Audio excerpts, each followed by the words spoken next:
जब से हम इंसान पृथ्वी पर आए हैं, तब से हमने अपनी ही पृथ्वी को बहुत ही ज्यादा ठेस पहुंचाई है। अगर आपने सेपियंस नाम की इस किताब को पढ़ा है तो आपको पता होगा कि इंसानों के आते ही हजारों अलग अलग तरह के पेड़ पौधों और जानवरों की स्पीशीज पूरी दुनिया से गायब हो गई थी। ऐसा इसलिए है क्योंकि इंसान जहां पर भी रहते हैं वहां के सारे रिसोर्सेज को यूज कर लेते हैं और उस जगह को पूरी तरह से बंजर बना देते हैं।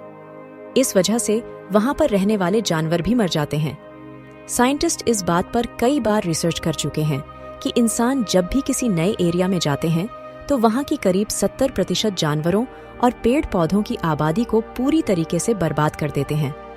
अगर हम आज भी देखें तो हमारे पास ऐसे जानवरों की बहुत लंबी लिस्ट है जो इंसानों के कर्मों की वजह से अपने अंत की कगार पर है। खैर, अब आपके दिमाग में ये सवाल भी आ रहा होगा कि क्या सच में हम इंसान इतने छोटे होकर इतने बड़े लेवल पर बर्बादी कर सकते हैं? और अगर हाँ, तो प्रकृति इस चीज का जवाब हमें किस तरीके से देगी? आज के इस वीडियो में हम आपको इसी के बारे में बताने वाले हैं, तो बिना टाइम गवाए शुरू करते हैं आज के टॉपिक को। तो हेलो फ्रेंड्स, मेरा नाम है अनन्या रॉय और आपका स्वागत है हमारे इस YouTube channel the fact laboratory में। इस बात को 100% निश्चित होकर तो नहीं कहा जा सकता कि पृथ्वी पर होने वाली हर बर्बादी का कारण इंसानी है, लेकिन ये जरूर कहा जा सकता है कि इंसानों का पृथ्वी की हालात को बद से बदतर करने में एक बहुत बड़ा हाथ है। शुरुआत में जब इंसान जंगलों में रहा करते थे तो हम काफी भारी मात्रा में पेड़ों की कटाई करते थे, लेकिन क्योंकि उस समय इंसान किसी एक जगह पर घर बनाकर नहीं रहते थे, इसलिए उन पेड़ों को वापस से उगने का समय मिल जाता था। लेकिन एग्रीकल्चर रेवोल्यूशन के साथ इंसानों ने खेती करना चालू की और अपने फिक्स घर बनाने चालू किए। इसकी वजह से एक एरिया में मौजूद जितने भी पेड़ होते थे वो दोबारा से उग नहीं पाते थे और यहीं से शुरुआत हुई हमारी इस पृथ्वी की बर्बादी की। इंसान जब एक एरिया में खेती कर लेते थे तो उस एरिया को जलाकर दूसरे एरिया में चले जाते थे। जैसे जैसे इंसानों की पॉपुलेशन इंक्रीज होने लगी, वैसे वैसे खेती और खेतों को जलाने का भी सिलसिला इंक्रीज होने लगा, जिसके कारण हमारे वायुमंडल में काफी भारी मात्रा में जहरीली गैसेस पहुंचने लगी। यहाँ तक तो फिर भी ठीक था। पृथ्वी की असली हालत तब खराब होनी शुरू हुई जब इंसानों ने इंडस्ट्रीज बनानी शुरू की। 19वीं सदी से हम इंसान बहुत तेजी से इंडस्ट्रीज सेटअप कर रहे हैं, जो अब बहुत ही भारी मात्रा में पोल्यूशन करती है। इंडस्ट्रीज की वजह से हवा के साथ साथ पानी और जमीन भी दूषित होते हैं, जिसका सीधा असर इस धरती पर रहने वाले जीवित प्राणियों पर पड़ता है। और हमें ये बात नहीं भूलनी चाहिए कि उस जीवित प्राणियों के लिस्ट में हम भी आते हैं, या इसका सीधा असर हम इंसानों पर ही पड़ता है।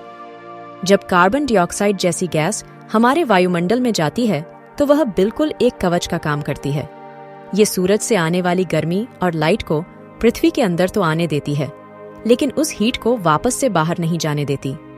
इसकी वजह से पृथ्वी का एवरेज टेम्परेचर बढ़ता है और इसे ही हम कहते हैं ग्लोबल वार्मिंग। कई लोगों के पास अधूरी जानकारी होती है, जिसकी वजह से ये कहते हैं कि ग्लोबल वार्मिंग की वजह से हमारी पृथ्वी में बहुत भीषण गर्मी होनी शुरू हो गई है। खैर, ये सिक्के का मात्र एक पहलू है।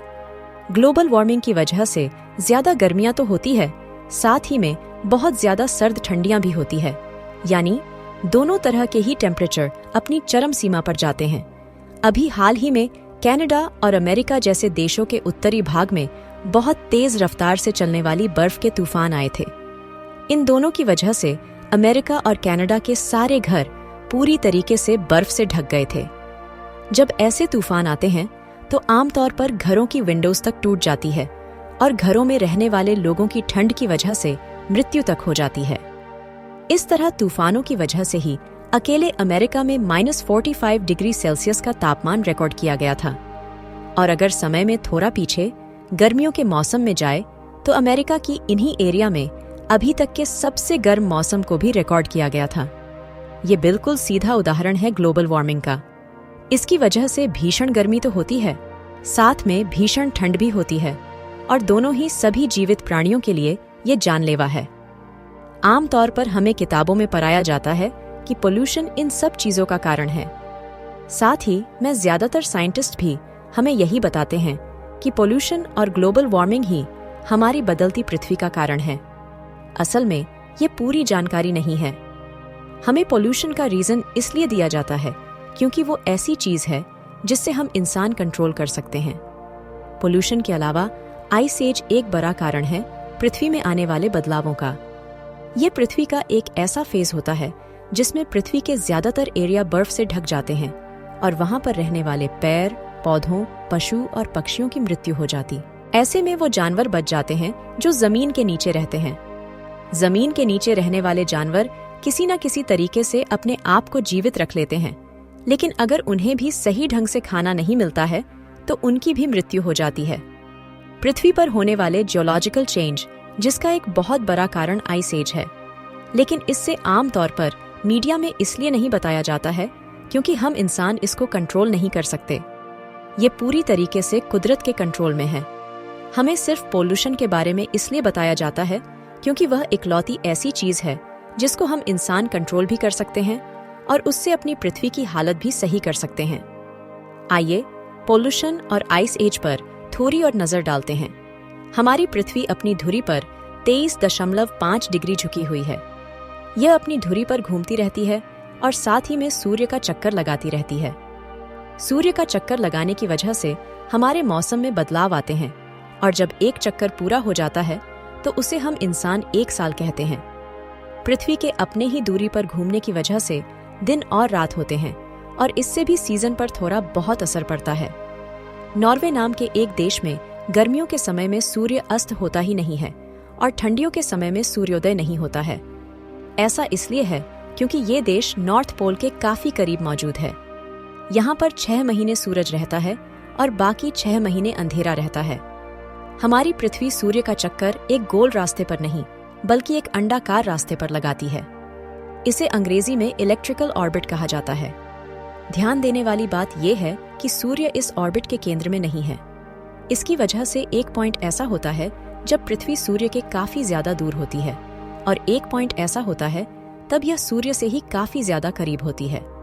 ये तो कॉमन सेंस वाली बात है कि जब हमारी पृथ्वी सूर्य के पास रहेंगी तो उससे ज्यादा गर्मी और प्रकाश मिलेगा, जिससे इसका तापमान बढ़ेगा और गर्मियों का मौसम आएगा। जब पृथ्वी सूर्य से दूर होगी तो इससे कम रोशनी के साथ साथ कम गर्मी भी मिलेगी, जिससे हमारी पृथ्वी पर ठंड का मौसम आएगा। पृथ्वी पर सीजन चेंज होने का ये भी एक मुख्य कारण है। जब हमारी पृथ्वी सूर्य के सबसे नजदीक होती है तो उसे हम पेरिहेलियन कहते हैं और जब सूर्य के सबसे दूर के पॉइंट पर होती है तब हम उसे अफेलियन कहते हैं। आमतौर पर अफेलियन हर साल 4 जुलाई को होता है और पेरिहेलियन हर साल 3 जनवरी को होता है। पेरिहेलियन की तारीख को पृथ्वी पर 7 गुना ज्यादा सूर्य की रोशनी पड़ती है। हमें पता है कि आपके दिमाग में ये सवाल आ रहा होगा कि अगर उस दिन पृथ्वी सूर्य के इतने ज्यादा करीब होती है तो हमारे भारत में ठंड क्यों होती है? खैर, इसका सीधा सा कारण यह है कि जिस समय पेरिहेलियन होता है उस समय भारत ऐसी लोकेशन पर नहीं होता है जो सूर्य के सामने रहती है। इस समय ऑस्ट्रेलिया जैसे देश सूर्य के सामने होते हैं। इसलिए जनवरी के महीने में ऑस्ट्रेलिया में भीषण गर्मी होती है और टेम्परेचर करीब 40 डिग्री सेल्सियस तक पहुंच जाता है। इस तरह से जब हमारे भारत में गर्मी होती है तब ऑस्ट्रेलिया में बहुत भीषण ठंड होती है। हमारी पृथ्वी पर कई बार आइस एज आ चुका है और आखिरी आइस एज मात्र 10,000 साल पहले ही खत्म हुआ था। इसके बाद से हम इंसान बहुत तेजी से तरक्की करने लगे और कुछ ही सालों में हम इतने ऊंचे मुकाम पर पहुंच चुके हैं। लेकिन साइंटिस्ट ऐसा बताते हैं कि आइस एज की साइकिल वापस से रिपीट होने वाली है और इसलिए पृथ्वी का तापमान इतने एक्सट्रीम लेवल पर जा रहा है। अगर आज के समय में दोबारा से आइस एज आ जाता है तो यूरोप और अमेरिका जैसे देश पूरी तरीके से जम जाएंगे और वहां के देशों को किसी गर्म देश में मूव होना पड़ेगा। हमारा भारत इस चीज से ज्यादा इफेक्ट नहीं होगा क्योंकि यहाँ पर इतनी ज्यादा ठंड नहीं होगी कि लोग जीवित ही न रह पाए।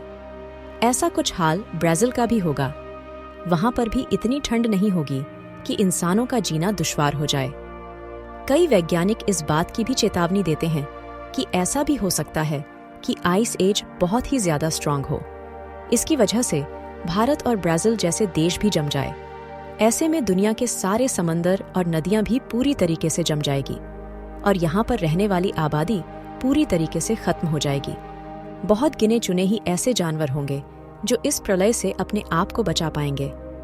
खैर, आपको क्या लगता है, हमारी पृथ्वी की हालत हम इंसानों की वजह से बदल रही है या फिर आइस एज के करीब आने की वजह से? हमें नीचे कमेंट बॉक्स में जरूर बताएं। वीडियो के अंत तक बने रहने के लिए आपका बहुत बहुत धन्यवाद।